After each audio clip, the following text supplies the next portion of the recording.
Assalamualaikum warahmatullahi wabarakatuh. Halo para pendengar kisah inspiratif, apa kabar?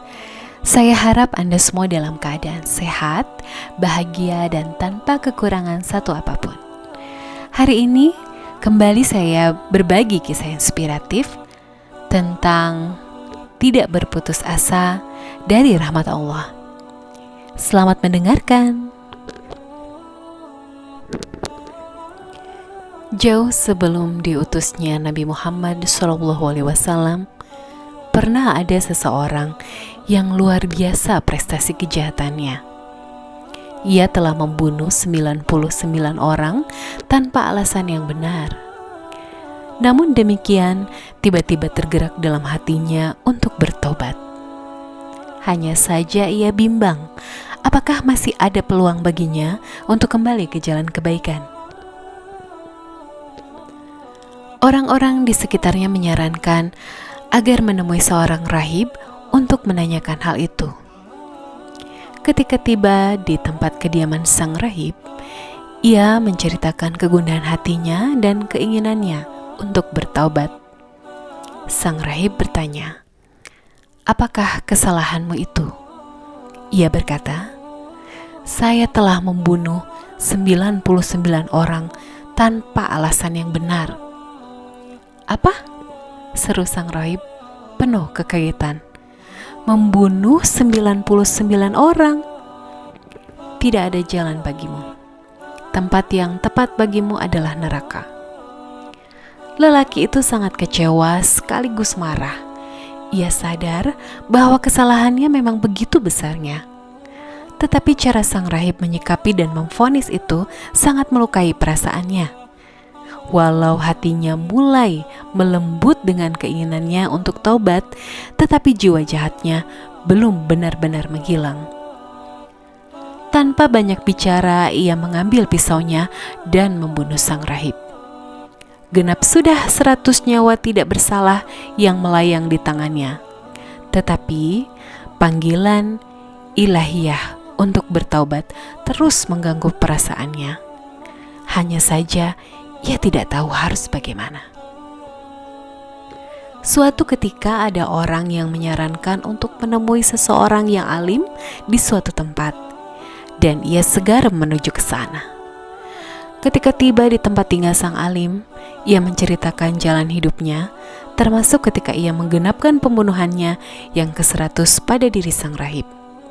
Dan tentu saja keinginannya untuk bertaubat. Sang alim yang bijak itu berkata, "Tentu saja bisa, dan tidak ada seorang pun yang bisa menghalangi keinginanmu untuk bertaubat.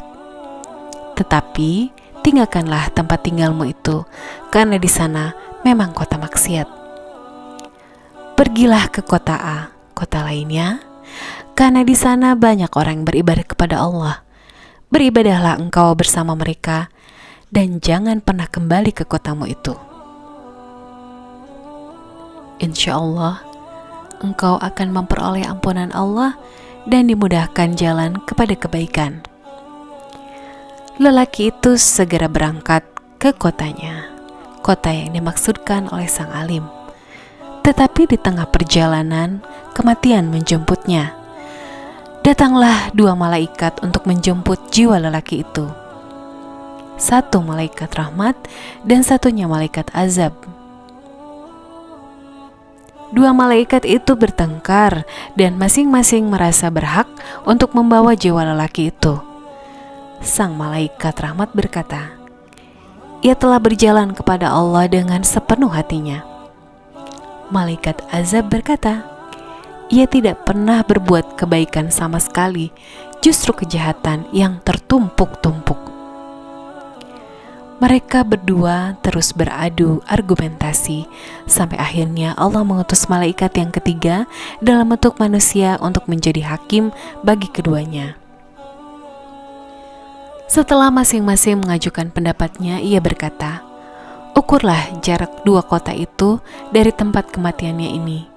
Mana yang lebih dekat, maka ia termasuk dalam golongannya." Mereka mengukur jaraknya dan ternyata kota yang dituju adalah kota tempat ibadah dan penuh kebaikan. lebih dekat sejengkal daripada kota maksiat yang ditinggalkannya.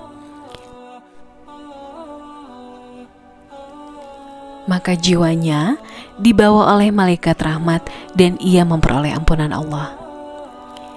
Dalam riwayat lainnya disebutkan, sebenarnya lelaki itu belum jauh meninggalkan kota maksiat tersebut, tetapi Allah memang berkehendak untuk mengampuninya.